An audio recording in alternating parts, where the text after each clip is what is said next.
நீங்க மட்டும் தான் வருவீங்க படத்துக்கு. அப்புறம் ஜீவா சார், அப்புறம் உங்ககிட்ட இன்னொரு கேள்வி. ஆமா சார், நீங்க வந்து அவர்தான் ரொம்ப நேரமா ராசி மேம் கேக்குறாங்க, யாரு கேள்வி கேக்குறாங்கன்னே தெரியல. ஸோ அப்புறம் சார், இந்த உங்க படத்துல வந்து 100வது படமா வந்து விஜய் தான் நடிப்பாரு அப்படின்னு சொல்லிட்டு நீங்க இது நான் announce சொல்லிட்டேன்னா, பண்ணிருந்தீங்க. இது நான் சொல்லிட்டேன்னா இப்போ இதுதான் ஹெட்லைன்ஸா இருக்கும். இல்ல அது சொல்லிருந்தீங்க. ஆனா 100வது படம் என்ன எடுக்கிறாங்க தெரியல தெரியல சார், தெரியல சார். அதான் கொஞ்சம் அவர் வந்து கடைசி படம் அறிவிச்சிட்டாரு, அதனால தான் கேட்டேன். அப்படியா சார்? தெரியல சார், நான் எனக்கு இந்த நியூஸ். பட் ஏதாவது மிரக்கல் நடந்தாலும் நடக்கும்னு நினைக்கிறேன். Director sir, hello director sir, இந்த படத்தோட மூளை வந்து திருமூலர்லேருந்து எடுத்தீங்களா?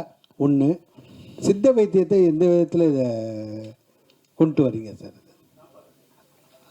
சார், அது கதை, அது ஒரு அந்த கதையுடைய லைனில் இருக்கும். அது இப்போ அதை நம்ம அதில் பதிலாக சொன்னோம்னு வைங்களேன், அப்போ உங்களுக்கு படம் ஃபஸ்ட்டு 27ஆம் தேதி பார்க்கும்போது அதோடைய சுவாரஸ்யம் லைனாக சொன்னால் இது ஒன்று தான் சார். நம்மளுடைய மக்கள் தலை எம்ஜிஆர் பாட்டு தான் சார். என்ன வளம் இல்லை இந்த திருநாட்டில், ஏன் கையை ஏந்த வேண்டும் வெளிநாட்டில், இவ்வளோ தான் சார்.